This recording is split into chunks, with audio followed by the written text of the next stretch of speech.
Last week, Halo Infinite had its second event called Fracture Tenrai. This was a free event which definitely had some issues, but allowed you to earn some items if you played the Fiesta game mode.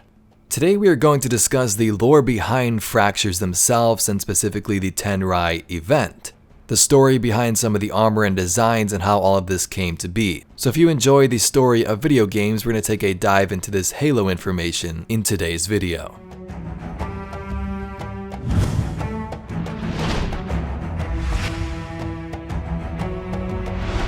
So we all know that 343 and Microsoft need to change the way that Halo Infinite works. The Tenrai event locked you to just 7 levels out of these 30 tiers, basically meaning that it's time gated for months and you're going to need to play each time it comes back to be able to get everything.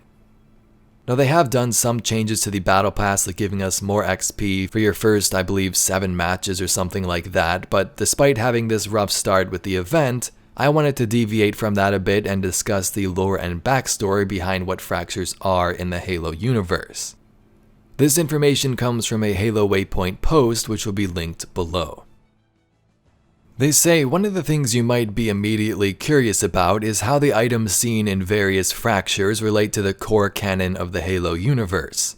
Fractures are divergent Halo universes or timelines, but for the most part, they all orbit the same themes. Each particular fracture can share a variety of elements in common with core canon, but recast in a different light or interpreted in a new way. It was important to maintain key touchstones so that they all remain authentic to Halo.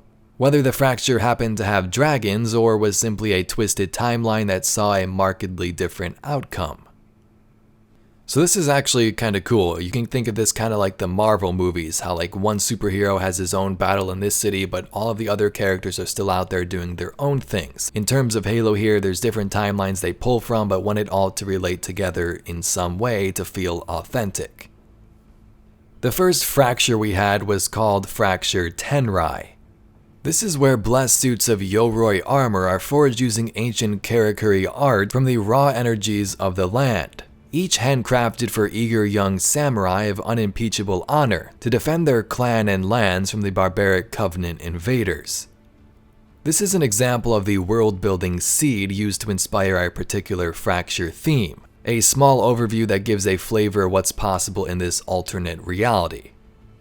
There's also further details sprinkled throughout the in-game lore that accompany various customization items throughout the experience. You can find these in the string text below the items.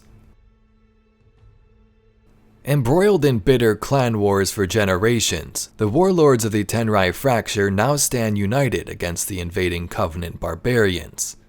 Forced into an allegiance against the relentless Covenant and their colossal glass dragons, the 343 clans of the Imperial Court have shared once secret knowledge to create new armor and weapons forged by mortal hands but blessed with divine force.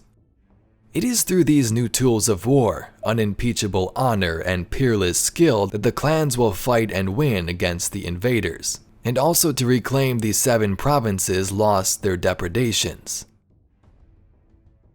Let's next take a look at some of the descriptions from these armor pieces. Now I'm not sure if more armor pieces will release in the future weeks that this event is available, but for now here is some of the ones that stood out. First, the first principal blades. These are swords from the Imperial Armory, granted to those charged with executing Covenant infiltrators and saboteurs. Just hearing a description like that makes me want either like a lore book like Destiny has or some type of cutscene where we can see this thing in action.